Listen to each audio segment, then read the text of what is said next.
Hi, John Morgan here, and welcome to this week's episode of the Keep Growing podcast, where we take a look at the gardening week ahead for the Mid-Ohio Valley. This week we're looking at week 37 of 2024, Saturday, September 7th to Saturday, September 14th. Let's start off with a look at the forecast. With the cold front that moved through Friday evening, bringing some much-needed rain, we're looking at temperatures in the 70s for the weekend. That's downright chilly. Then we'll climb back up near 90 for the middle of the week. Right now the forecast looks dry. Hopefully our rain chances will improve toward next weekend. The first quarter moon is on Wednesday, September 11th this week, Patriots Day. The first quarter moon is a great time to plant and harvest above ground crops. Right now is the season for fruit tree harvest. This weekend, I'm working on preserving a 5-gallon bucket of pears that I picked Friday evening. They're from trees my grandfather planted over 40 years ago. It reminds me of an old Greek proverb.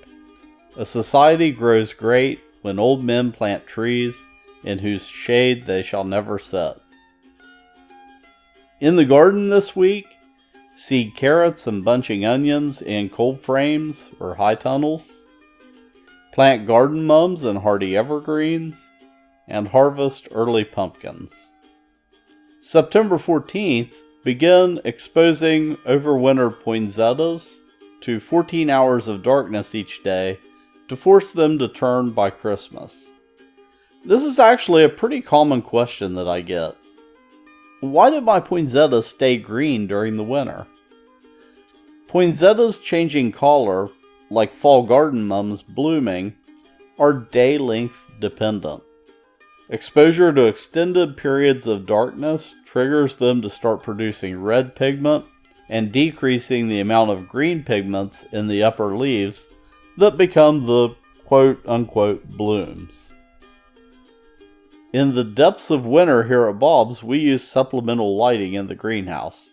But this time of year, we have the opposite problem. We have to be careful about light pollution from outside the greenhouse. A few years ago, the town switched from old-style orange street lights to new super bright LEDs. We ended up using a curtain of ground cloth to block the light, and in subsequent years, we've moved those plants to a different part of our facility. It's funny how something as innocuous as a street light can affect plant growth. This week, tell your poinsettias, "Hello darkness, my old friend." And of course, keep growing. For show notes and a transcript, visit us online at bobsmarket.com/keepgrowing. Also, send me your questions, comments, or smart remarks to keepgrowing@bobsmarket.com.